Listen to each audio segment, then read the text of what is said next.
So I watched Sargon's video, This Is How Bad Things Are, where he talks about the news that unconscious racial bias training, which is based upon critical race theory, will be given to members of parliament, and that only approximately 40 members of parliament will actually oppose this training.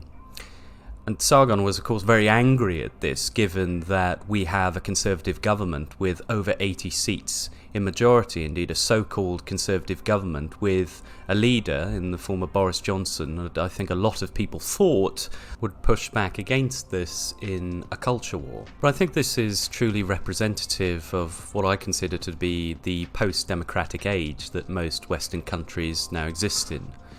Post-democracy doesn't mean that we no longer have democracy per se. Certainly we have plenty of elections. But the relationship between democracy and power itself has been so severely severed that it almost becomes meaningless in terms of affecting change in nation states. Neoliberals and their friends on the far left have colonized the institutions of the state.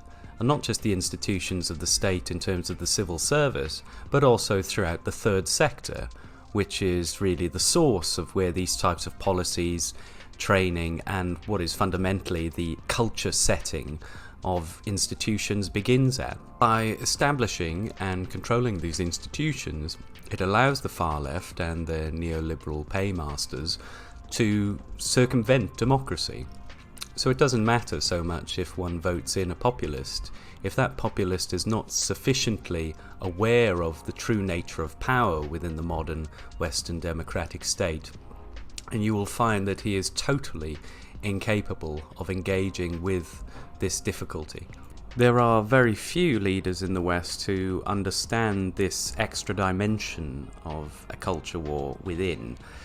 Obviously, Viktor Orban of Hungary is a notable exception. He understands the need to ban certain organisations from operating in his country, these post-democratic organisations that are concerned with quote-unquote governance.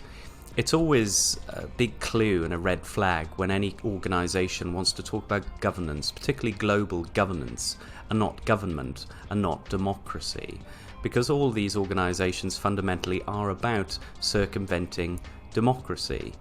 You see, neoliberal principles backed by far-left ideals are not particularly popular among the people, quite unsurprisingly, and so the need to back the other horses, those horses which cannot be removed by the ballot box, becomes necessary for the neoliberal far-leftist project of cultural subversion.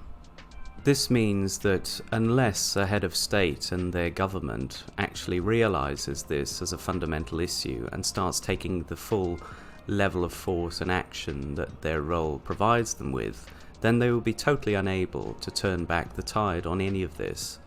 I suspect that Boris Johnson is not only unable, but also completely unwilling to deal with this fundamental issue facing UK society and indeed the rest of the Western liberal democratic world. The United Kingdom is heading for extraordinarily tough times if a second lockdown comes. With over 3 million people still on the furlough scheme, we could see overnight in October, when that scheme ends, at least 2 to 3 million people instantly unemployed. Unemployment levels really not seen in the United Kingdom since the Great Depression, and this is all happening at a time when it is clear that the government is simply not standing up to the far leftist neoliberal subversion of our country. What next, if not more rage?